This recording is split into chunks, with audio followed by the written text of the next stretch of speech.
Unlock the power of your mind. This is Provocative Enlightenment with Eldon Taylor. Welcome to another hour dedicated to understanding exactly what enlightenment means and what it just might be to be enlightened. Indeed, an hour devoted to learning something more about ourselves, an hour for those who dare to challenge some of those old ideas about the world we live in and the people we have become.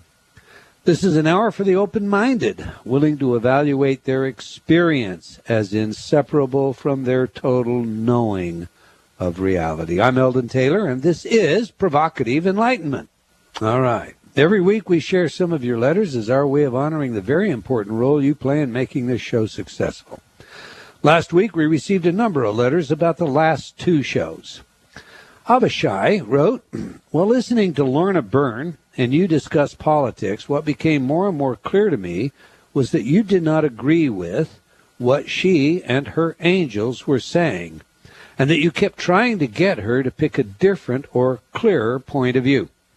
When she did pick a clear point of view, i.e., Obama was the best president and that we should take on universal health care, something I personally do not believe, I am actually strongly against this, you called her vague and said you did not always agree with her. Here is my main issue. I do not know if I believe in angels, but I went back and listened to two other shows you did with Lorna, where you sang her praises, and even on last week's show you mentioned she was a favorite guest of yours. Until she disagreed with you. And honestly, I would argue she was anything but vague in her assessment of the political environment. Here's my problem. Before she disagreed with you in the previous shows, you stood by her and her angels. When she disagreed with your politics, you suddenly turned on her. Either she talks to angels or she does not. It is a very simple view. It is either yes or no. It cannot be yes when you agree with her and no when you do not.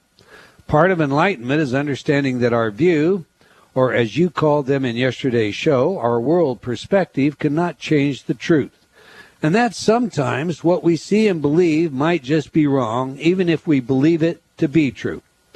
Her angels disagree with your, and actually my, worldview. But if, as you have said before, you believe that she is talking to angels, then don't we have to be open to the idea that maybe we are wrong? To broaden our worldview. I don't know. I guess what I felt was, Eldon, if you tell me she is talking to angels and you have personal experience of this, then I will believe you. But then you can't change your mind just because she disagrees with you. That feels incredibly disingenuous, and instead of calling into question what she is saying, it begins to make me call into question what you have said. Now, I think this is a letter worth spending some time on.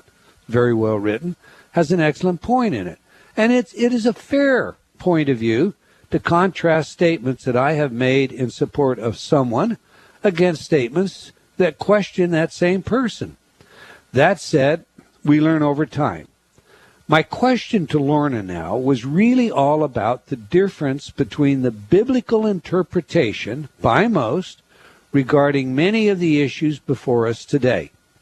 So the early questioning was designed to explore the apparent contradiction between supporting a platform opposed to certain religious principles versus support for the classical biblical interpretation of those principles. As such, I mentioned issues such as gay marriage and abortion, and not because I'm taking either side, but because it does seem contradictory. When I asked about the Occupy movement, I do admit to being disappointed with her answer. When Lorna gave an answer to values indicating that they were relative only to change her answer once she, quote, understood the question, that also gave me pause.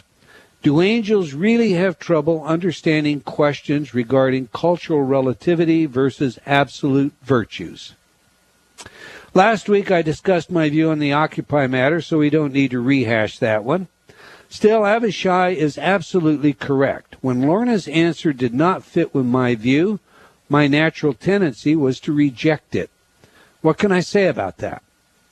Well, in honesty, I admit to being fallible and mortal, And I trust that doesn't come as a surprise to any of you.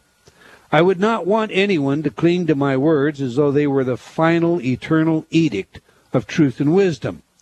I encourage everyone through my books, lectures, appearances, and this show to think for themselves, to be aware of their own biases, and to mitigate their influence wisely, and to check and double-check their decisions as they move along the way. In other words, what I believed yesterday may not be true today. Indeed, when I went to school, I was taught there is no such thing as the possibility of an IQ change or a personality change. But the data today shows clearly that's not true. So I must retain a certain flexibility in what it is that I think and believe. I open the show every week with something like, this is an hour dedicated to understanding exactly what enlightenment means and what it just might be to be enlightened. Indeed, an hour devoted to learning something more about ourselves. An hour for those who dare to challenge some of those old ideas about the world we live in, the people we have become, and perhaps what it is that we believe. I am learning about myself as we go along. They say you teach what you want to learn. Well, I truly would like to be as genuinely enlightened as Siddhartha in Hermann Hesse's award-winning novel by the same name. The simple fact is, I'm not there yet. Bottom line, I am aware of my bias and how I process information. There are times that the old criminalist in me kicks in, and conversation can turn to interrogation if I'm not careful. For me, my beliefs or worldview do not invalidate the worldviews of others, nor do others invalidate mine. I admit to remaining troubled over some of the elements in Lorna's interview. I have been scathed in the past by listeners for giving her a free ride, failing to ask her the tough questions that I ask others. I asked some tough questions and admittedly disagreed with some answers. Caught in that position, I felt it necessary to indicate my discomfort with what had been said. Could the angels be wrong?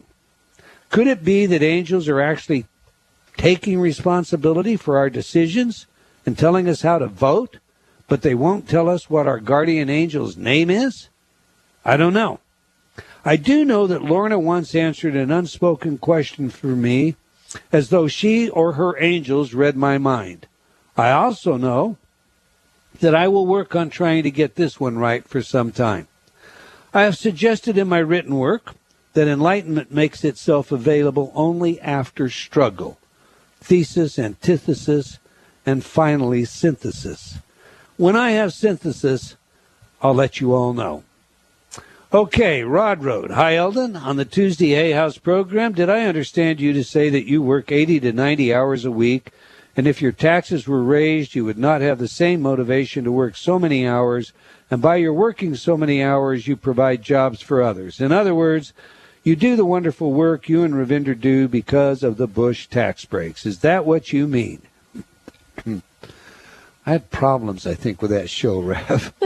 Now, first, little hyperbole. 80 to 90 hours is an exaggeration. It's honestly more like 70. When you look at me like that, to calculate it. 80 to 90 sounds very realistic. But it's not. It's 70. Now, I answered Rod this way. No, not at all. The Bush tax cuts have nothing to do with it. The statement was designed to highlight how, in order to spread more wealth, those that do pay taxes will be asked to pay more. Wealth and opportunity are not created in this manner. Countries like Greece have tried and proven this point. It is the idea that we, as the people of this nation, are somehow entitled to more than the opportunity to succeed that I took issue with. We are blessed with life, liberty, and the pursuit of happiness, not the benefits of others' labors. As Robert Nozick pointed out, taxes are a form of enslavement. Reasonable taxation makes sense. We need law enforcement, roads, and a safety net for those people truly in need, and so forth. But when a nation gets carried away with providing more and more in order to gain votes and win elections, then it's on one slippery slope. My thoughts on the matter anyway. Okay, moving right along, Connie Road, I thoroughly enjoy your show. I am a practicing psychotherapist and registered dietitian and have used some of your information in my practice. Thanks so much for having so many interesting guests as well as products. Tiffany Road, I was traveling this week. Not fun at 7 months pregnant. As I was nervous about the flight, I listened to my relaxation CD. Within minutes of putting the CD on during my flight, I was calm. My heart rate came down and my breathing too. Mr. Taylor, what you provide to people is wonderful, a true gift of obtaining self-help and healing with guidance, and I cannot thank you enough. Well, Tiffany, you just did. Thank you. Sheila wrote, I got my MP3 Success Series last Friday, 1 week to the day. I started playing it as soon as it came. I played it all day at work, went home and played it all night while I slept. Did the same Saturday and Sunday morning only. Did the all-day thing Monday. Tuesday did it again. I was driving to lunch, had a great idea, so I just whipped into a business. Went in, found the owner, started telling him my idea. His response? I was just talking about that. Can you do it? My response was, yes. Now in another week, I'm expanding my salon, barbershop, to a very profitable new thing. Wow, wow, wow is all I can say. Thank you. I love it. You like that letter, Rav? I do. Way to go, Sheila. Cindy wrote, thanks for having the free MP3s. I buy them if things weren't so tight right now. They help to keep spirits up. Remember, all of you out there, you too can get your free InnerTalk MP3 programs by simply going to my website and choosing free programs from the left-hand navigation pane. Finally, Virginia wrote, I recently ordered a handful of CDs, have begun working with them, and I'm really liking the technology. I enjoy listening to your show on Hay House Radio. I love hearing you in Ravinder and your blend of science, spirituality, and down-to-earthness. Thank you for all that you do. You like that one? I do. I like the down-to-earth myself. It's a very important part of what you and I do. It has to be real or it's not worth anything. Both feet on the ground, huh? All right. Thank you for your feedback, Virginia. And that's all the time we're going to take for letters today, but I do invite you to opine by sending your email to eldon@eldontaylor.com or by joining me on Facebook. You can also just leave comments on my website. We can't get all your letters on the air, but they do obviously impact our programming, and I thank you for your feedback and support. Now to today's show, Messages from the Grave. Our guest has been with us before, and you asked us to bring him back. And, well, your wish has come true. Joining us today is Mr. James VanPraagh. Now, this is a man that seems to be chatting with a friend on the telephone, not communicating messages from beyond. James is able to bridge the gap between two planes of existence, that of the living and that of the risen, by providing evidential proof of life after death via detailed messages. Is he always right? We'll ask him. That seems like a fair question in light of our opening letters and talking points today. But first, James VanPraagh is the New York Times best-selling author of Ghosts Among Us and Unfinished Business. Through the years, his message of hope has touched a great many more people due to his television appearances on such shows as Oprah, Larry King Live, Dr. Phil, The View, A&E Biography, 2020, and 48 Hours. His unique paranormal experience during the past 25 years has led him to author best-selling books, conduct seminars to sold-out audiences worldwide, and produce several successful television projects. You can visit him online at www.vanpraagh, that's spelled VANPRAAGH.com. So let's get him in here. Welcome back to Provocative Enlightenment, Mr. James VanPraagh. Hi, Eldon. How are you? I'm excellent, sir. It's good to have you back. Oh, it's always nice I got to start right voice. out. I love your You voice. heard the setup piece. Well, thank you. You heard the setup piece. Do you ever get it wrong? Do you ever misunderstand? Well, I just want to go back, if you don't mind, because I was listening to what you were saying when you were talking about the letter from Lorna. And what came to me very, very clearly was, and how I work with people, we can over-intellectualize things and over-conceive things. And really what I say to people is, if it resonates within you, if it resonates within your being as a sense of truth for you, then it's true for you. What's true for you might not be true for somebody else. So I think it's up to each individual. If it resonates truth within them, then take it. If it doesn't, you throw it away. Simple, huh? Interesting. I like that. It works. It works. I'll wear that one. Everybody's background is different. Everybody's experiences in life are different. So one person can be right, one person can be wrong. Maybe we're all wrong, maybe we're all right. It doesn't, I don't think it's easy that way to can say it can be just one way or another way. It's maybe little bits of pieces of different things. You know, James, I'm going to ask you to, right in the beginning here on a personal note. I looked for a number of videos that we could feature during our bottom of the hour break, and I found a really delightful one that I think our listening audience is going to love. But in the process, I discovered that sometimes you actually communicate with animals, particularly dogs and horses on the other side. Oh, yes. That was probably the video you ran into was a German Shepherd that came through once.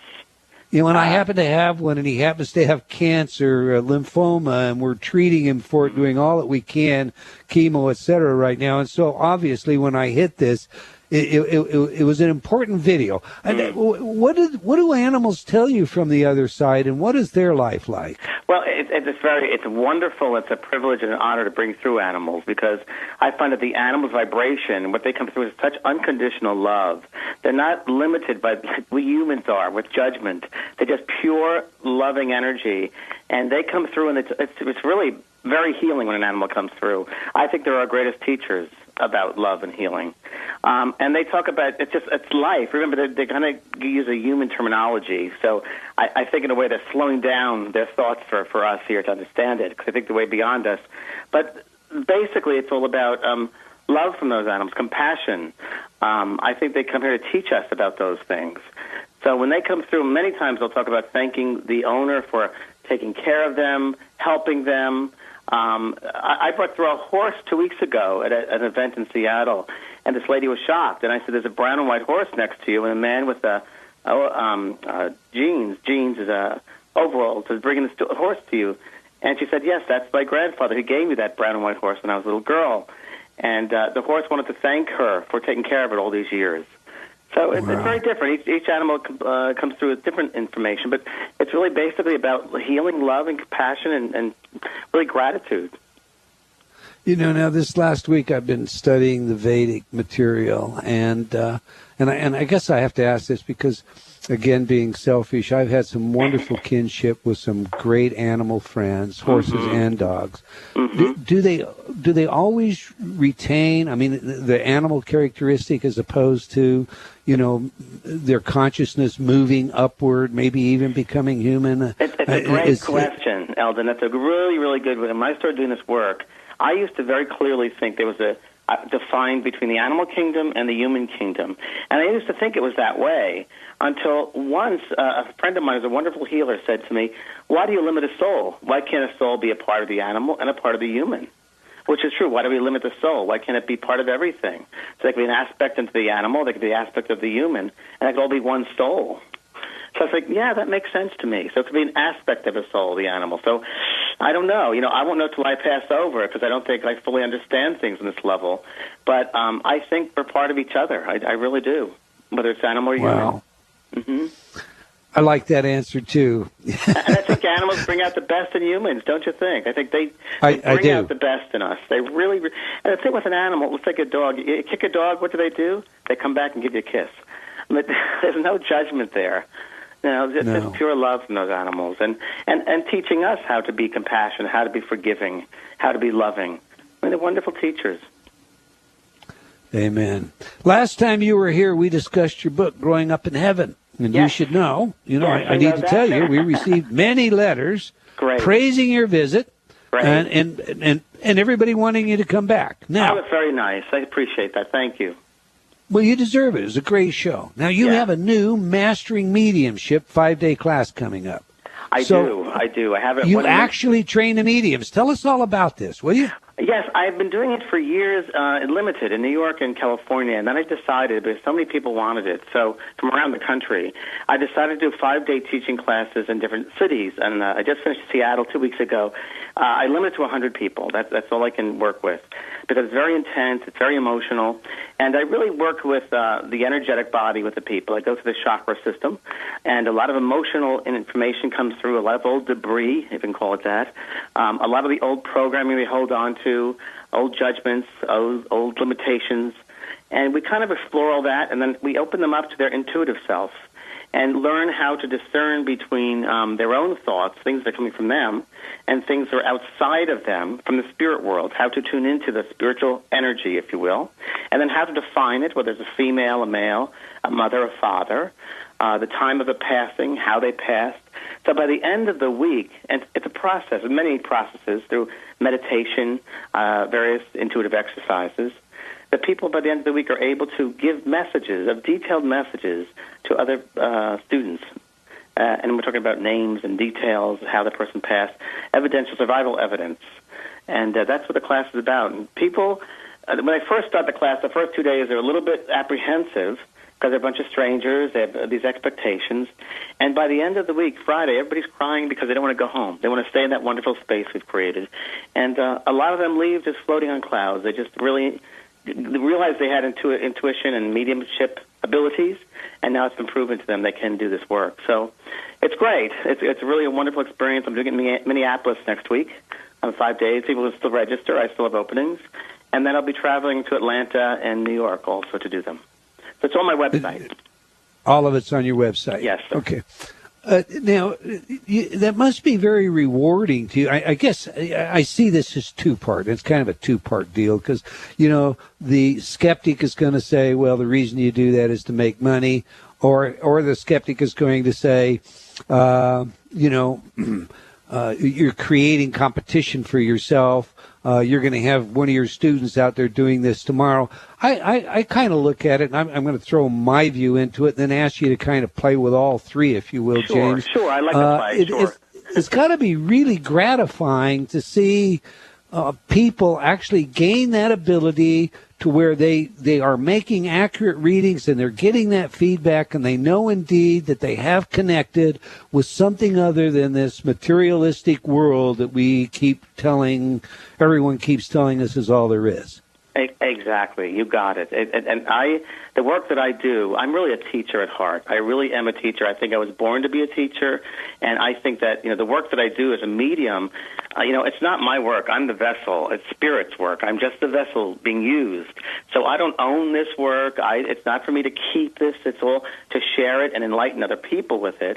And, I wouldn't be where I am today if there wasn't a medium that said you have an ability. So I get so much joy, like you said, so much joy for opening people up and letting them see their true selves, their divine selves, their own abilities, and it gives them so much confidence and self-assurance and a sense of living life fully and being able to help another human being, I think, is the greatest thing we can do on this earth. And when you see them help other people, hey, it's priceless. There is no price on that. No, I would imagine so. Now, we've got a hard break coming up in just about a minute. A hard break. We've got okay. a hard break, and we're going to take some phone calls. But I'm going to ask our callers to, ask you questions about the mediumship aspect of your training, etc. That's what the show is. Let's not do any readings if we can today. And I've got a couple of great questions. Pardon? We want to help as many people as possible to understand this work, so that's great.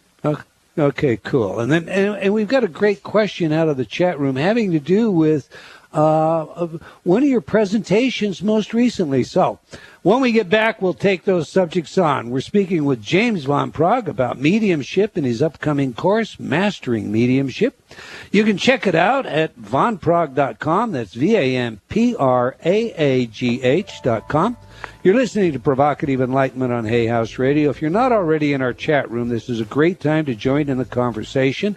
Just go to eldontaylor.com/chat. There's a great video there today of James solving a dream riddle about a deceased loved one. Stay tuned. You don't want to miss what's coming up after these words from some of our friends.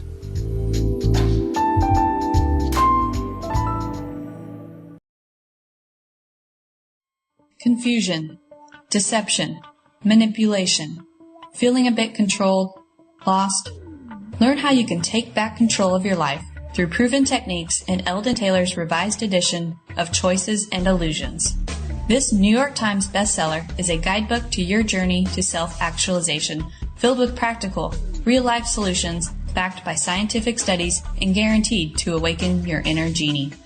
Get your copy today from all books. Have you talked to yourself lately? What does that inner voice say? Are you constantly hearing negative feedback? Ready for a change? Inner Talk, Eldon Taylor's patented subliminal technology, can do just that. Change your inner self-talk.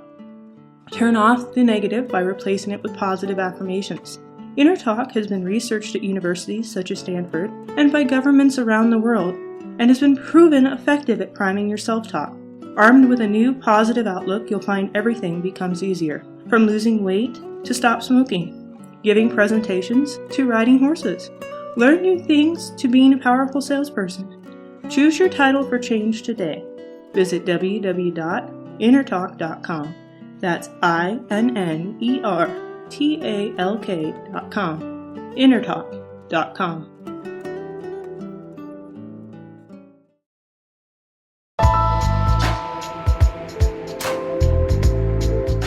Unlock the power of your mind. This is Provocative Enlightenment with Eldon Taylor. Welcome back. If you just joined us, we're discussing mediumships with Mr. James VanPraagh, and we'll take your calls in this segment of the show. But first, James, before the break, I had suggested that we had a question out of our chat room based on one of your earlier spirit circles. So let me just cover this question with you.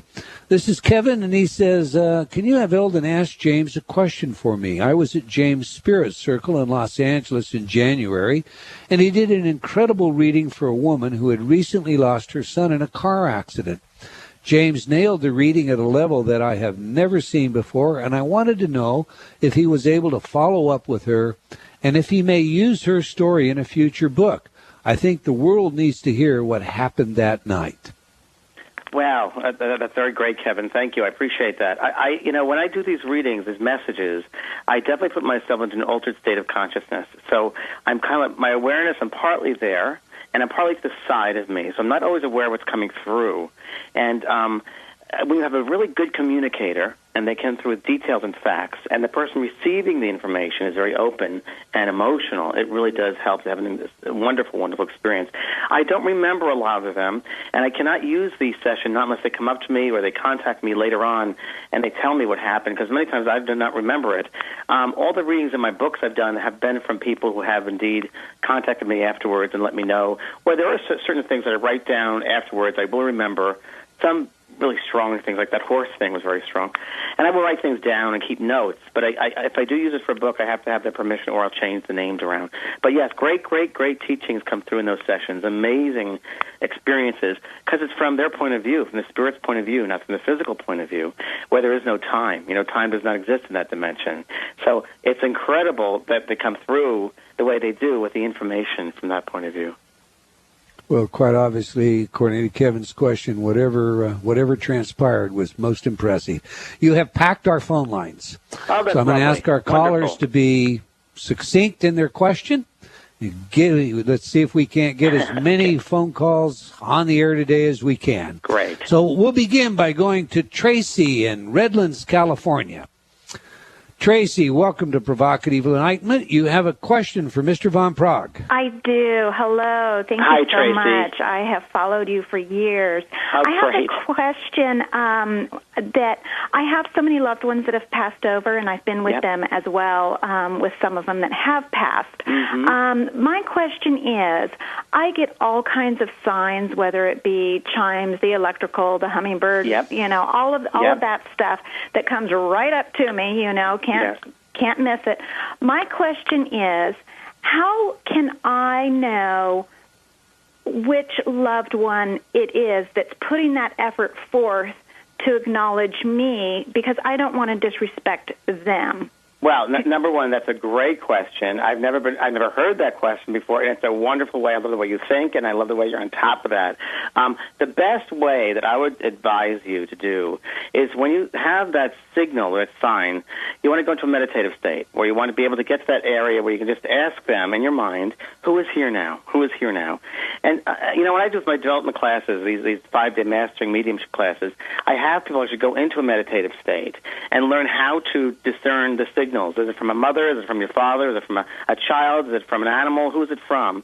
And you learn how to subtly be able to identify through the energies coming through who they are. So when you have an experience where the lights go on and off, or a song on the radio comes on, or a butterfly goes by, and it gets your attention, you need to get in that space, that mindful space, and just ask who it is, and then you can associate them with that particular spirit. Okay. Okay. I do try to do that, and I say good morning to them all the time and send love to them, and my chimes just go nonstop. And well, when because I they're walk always in, around you. And isn't it great that you're able to hear it or be aware of it? Think of all the people out there that are not aware of the spirit standing next to them, giving them signs. Oh, I understand. I had a curious situation. I have, when I take pictures on my camera Yes. anymore, it's almost like I can't see anything but all the spirits in my pictures. Yet people can be taking pictures of the same thing, and nothing will manifest. Yes. Yes. So what that tells me is you're very mediumistic. You have that energy, if you will, and that is portrayed in those photographs. And it's very, very common for mediums, particular types of mediums, and they will have manifestations on the photographs. That does happen. It means you're very mediumistic. And that makes sense. When you have these signs all the time, you hear the spirit, it chimes, and so forth. So you're very mediumistic. Okay, so I just need Thanks to for the spend call, Tracy. more time than discerning. Yeah, some more time Thank meditation. You. Yep. Thank you so much. Okay. Or attend one of those courses of yours, huh, James? Of course, it's really helpful. It really would. Yeah. Let's go to Mary in Two Rivers, Wisconsin. Mary, welcome to Provocative Enlightenment. Your question today for James? Hi, James. Hi, Mary. James, I've had a couple of recent passings and tremendous grief.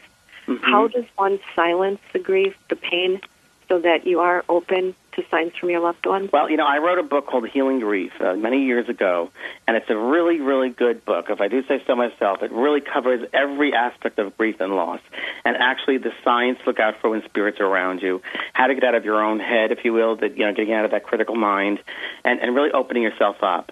You have to realize that they have to go through what's called a time of where they get used to where they are. They have to adapt to their new environment, if you will. So we have to give them that time to get used to that way, the spiritual side of life. And they will come back. They will be with you all the time. They always go to their own funerals and memorial services. They're much more aware and alive than they were here on the earth. You have to realize that. But it's a process. Grief is a process. And you have to honor it. You have to honor them by going through that. I always say, the grief feels so strong, and it's so painful, because the more you love someone, the more painful it is. Yeah, so it's really an example of, or a sample of how much you love that person. You have great love. That's why you have great grief. Yeah. So it's a process, and the book is really, really good. If you do that, that's great. And give yourself time. Give yourself time, and realize it's a normal way of reacting when you lose someone. Sure. It is and I think part of life. too is I'm also trying to force the issue. That's right, and it's a good point, Mary. Everywhere, I just need to settle and accept. And Mary, that's a great point. A lot of people try too hard, too much. They want it right away. Come to me, come to me, come to me, and they want to force it. It's got to be done very subtly, and it's a sense. It's like a feather on the air, in the wind, and that's really what it is. So give yourself a break, forgive yourself, love yourself, and just take your time. Take the time. It'll happen. It'll happen. Be easy with yourself. Yeah. Okay. The trustee's always here. So, okay. That's all right, sweetheart. And go to my website too. We have a wonderful people. Yep, I'm on. I'm the chat room. Great. There's some lovely, lovely souls in my room there in the website that help. Yep. So thank you so much, James. You're welcome, Mary. Thank you. Thanks, Bye-bye. Mary. All right, let's grab Cheryl from Aspen, Colorado. Moving right along. Welcome to Provocative Enlightenment, Cheryl. Oh, hi. Hi, Cheryl. Hi. First of all, I just wanted to say before I even called or got through, I'm brand new to this radio station and listening, so I'm surprised I got through. But I wrote on the top of the page, if I got through, the name of my horse that passed away, and it's the same name as a dog, about a year ago. And when you talked about the horse, I thought, oh, he's saying hi. There you go. Coming through in a different way. Yeah, so it made me want to cry. But I've been dealing with a medical issue for a long time, and I pray and ask to be healed, and I believe in everything, angels, Jesus, guides, the whole thing, and I've gotten to the point where I've felt better a little bit, but now I'm asking for a practitioner. And so I go to bed again, okay, let me know. and I'm a very indecisive person, and I've made a lot of mistakes going to the wrong people with, actually it's a major dental issue. And to the point now I've been on the internet and I've written lists, like hundreds of them, and I was going to go to this biofeedback guy to get the energy from him, which costs a lot of money.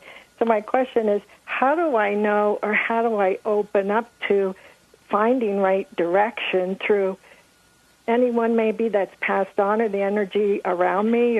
Well, you know, I'm going to give you some advice, and maybe Eldon can also chime in here with his advice. But my advice for anybody who's looking for a healer, let's say, or a practitioner, or even a medium, or a psychic, or anybody in the healing arts, is number one, you need to go by a referral. I would never go into a newspaper. I'd never go to the internet.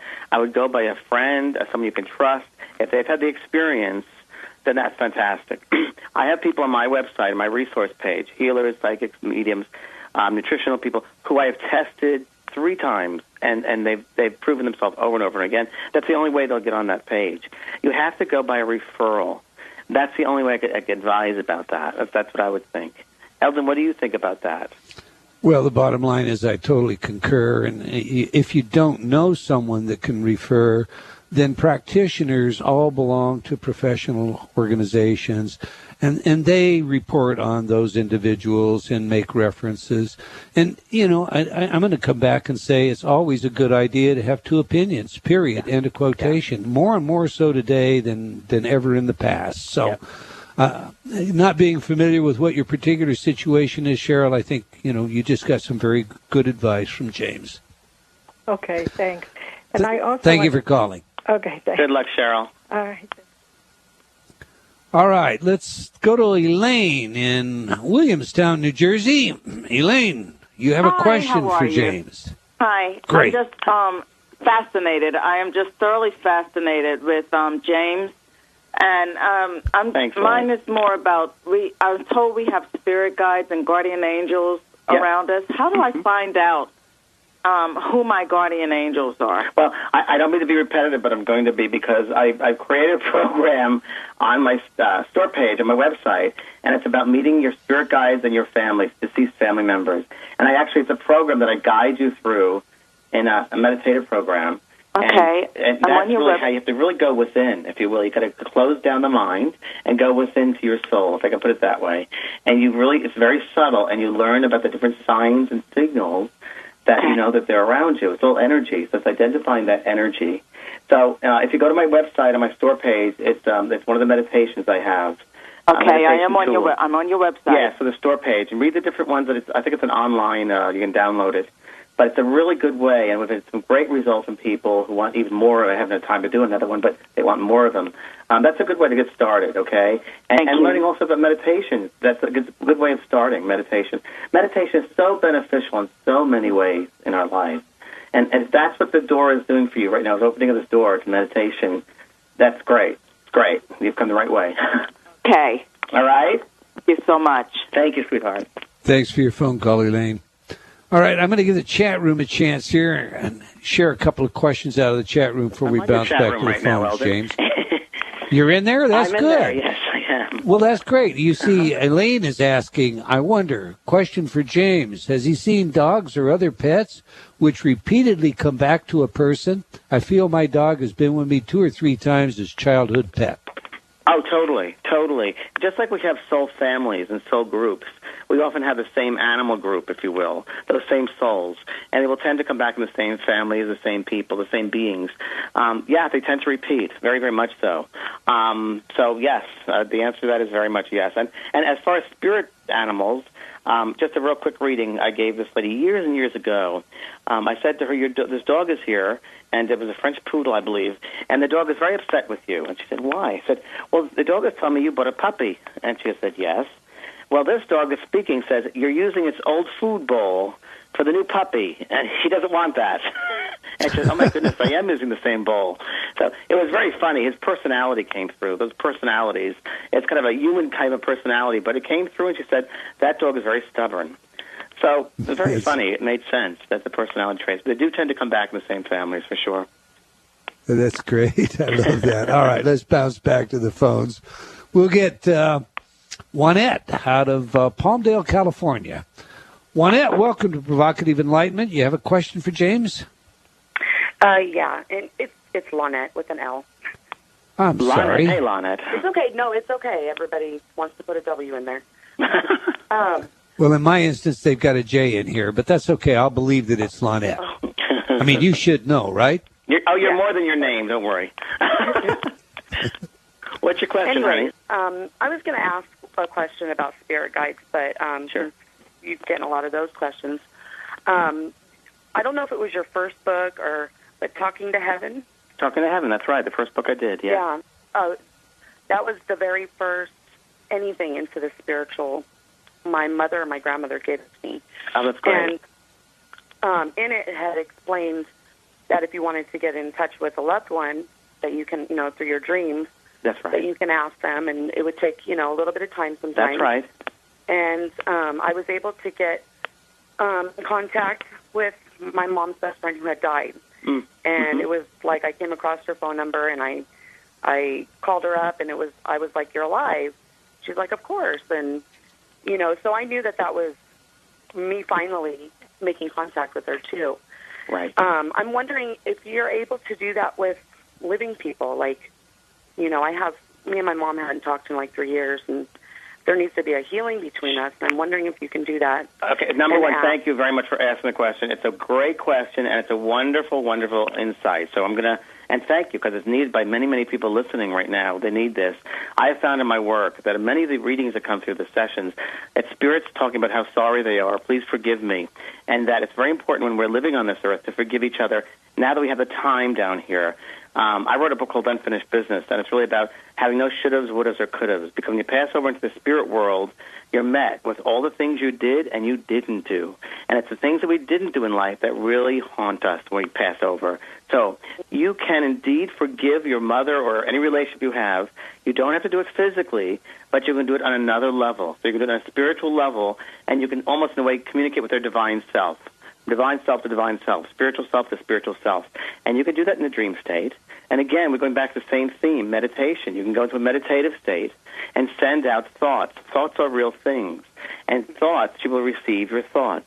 So if you send thoughts of forgiveness, I'm sorry, please forgive me, or I forgive you, whatever it might be, they will receive it on that level. And it will eventually come down to the physical. So just throw it out there, because it's the right thing to do. Yes, okay. Of sending out love and forgiveness on that level. I would definitely say in the meditative state. I like the meditative state because it goes faster. It seems that we don't have things blocking the thought to go out. So I would definitely get into the meditative state and send it that way. And put green light of healing around your mom. That's really what we want to do, is send out that healing energy, the green light energy around people. That's pure love. And forgiveness. I mean, we can take the high road. We always should take the high road, take the high road. It's less traveled. Yeah. And it's better, yeah? Yeah. So try that, sweetheart.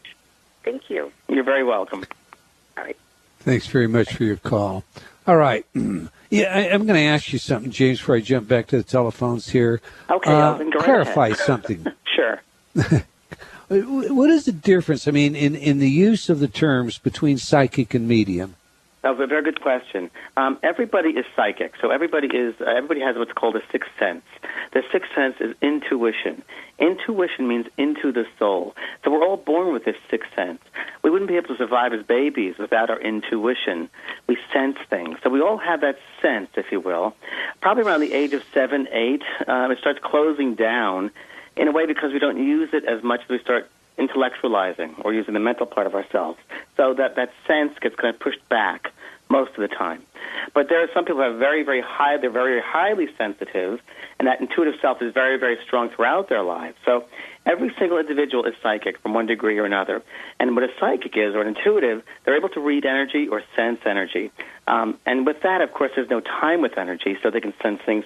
They can look at somebody and sense things from the past, or the present state, or in the future state. And that's a psychic, or that's being psychic. A medium is also very, very psychic. Every medium is a psychic, but not every psychic is a medium. So in order to be a medium, you must first have a foundation of intuition, a very strong sense of intuition. And from that level, what happens, the medium is someone who's able to attune themselves to a higher level of vibration or frequency if you will, and bring themselves up to that highest level of frequency. And when you get to a higher level, then you start communicating with the spiritual dimensions, which are at a very fast vibration of energy, and they're able to really be the interface and receive impressions, receive memories, personalities, a sense of that individual, those individuals or animals, and be able to relay the information to the living person on the earth. So they're the medium in between the spiritual world and the physical world. That's the easiest, quickest explanation I can give you. Yeah, no, and so in your mastership, in your mediumship courses, you would build the psychic and then the mediumship? That is correct. So I will build the psychic, the intuitive self, and it's really a lot of trust. They have to go through trust issues. We go through a lot of trust issues. We go through a lot of sense of self-empowerment issues, because a lot of people live other people's lives. They don't live their own lives. So we got to get rid of all that programming and start giving them a relationship with themselves and self-empowerment. And then they have to start to trust themselves. So give them trust exercises about how they feel about certain things. And really they start realizing, oh my gosh, I can feel this. This is real for me. And at that point, when that trust opens up, and I call it the sense of knowingness, they get back to that sense of knowingness. And which they remember. They go, my gosh, I was 5 years old. I remember this. 6 years old, I used to feel like this. So we go back to that state. And at which point, then we start introducing slowly mediumistic exercises. And I do it very, very carefully. I must say I am a good teacher. I'm really good at this because I love doing it. And I slowly bring them through to the mediumistic part of themselves. And listen, there are some people that are very, very good intuitives and psychics, but they're not mediumistic. And so we'll work with what we have and how much they can do. I develop them for as much as they possibly can. And it's great. Even if they highly develop their intuition, it's fantastic for them. They love it, and it works really well in life. Because life is really a series of choices, I think. Sounds exciting. Let's get another call in here if we can. We have Cheryl from Merced, California. Welcome to Provocative Enlightenment. You have a question today, Cheryl? Yes, I do. Is it okay if I changed it from the one I told you? Absolutely, absolutely. Okay. Hi, James VanPraagh. Hi, Cheryl. I was at your workshop 15 years ago, by the way. And before Thank you, Cheryl. Yes, I'm old, Cheryl. Thank you. Before you even came on the stage in San Francisco, I think it was Whole Life or something. Right. Anyways, my father said in my ear, who had passed on, I forgive you. Now will you please forgive me? Just as crystal clear. So I already had the healing before you even came on stage. Isn't that amazing? It was from your energy, I'm sure. Well, they're always around us. Even when you go to an event that I do, the spirit will always be around you before you even go to the event, and they work with you when you're at the event. They clean out your auras. Oh yeah, it happens all the time. My question, I was a medium and trance channel, and I've been very sick part of my past, but luckily I was going to say, you're still a medium, aren't you? What happened to it? Well, I didn't hear your full question. I said, you're still a medium. What happened? Once you're a medium, you're always a medium. Yeah, I am. The problem I have now is I've had this debilitating autoimmune disease, and I have no energy. And the only way I know how to be a medium is to surrender and leave my body. But my body needs my energy, so I need a new way to be a medium. So it's almost like I want to be a psychic clairvoyant without disappearing. Have you ever worked with people that have been so sick they shouldn't leave their body? Well, one of the things I teach in the class is how to ground yourself properly, how to stay centered in the body. Because, listen, if you're out of your body, who's in your body? Right. So I teach people, and a lot of psychics or a lot of mediums mistakenly think they have to be out of the body or out of it. I'm really enlightened. I'm really out of it, man. Oh, wow. And I tell them that you're so out of it and you're so out enlightened. Well, then who's in the body? Come on. So it's a very grounding experience. And in order to do the work, you have to have proper grounding and proper centering. And also remember, it's the healing of the body, mind, and spirit. So what is it that's holding you back? What is causing this autoimmune stuff? What's going on? There's some deeper levels of things that are happening. And through the workshop, this class, I do go through those levels of things physically happening to us, emotionally. Emotions so much charge us in some way, hold on to things for us, block us. So you have a book, because I'm not able to travel at this time. I also have my online courses of mediumship that will help you. Some grounding and some centering on there, too. So check those out. I think you need that. I think you need some grounding and centering. And I think that'll be the beginning. Thank you and very I'm sorry, much. Cheryl, but we're out of time. Do check out the website. And James, yes, sir. Share again very quickly in about 20 seconds where these upcoming courses are and your website. Yes, I'll be next week in Minneapolis, Minnesota.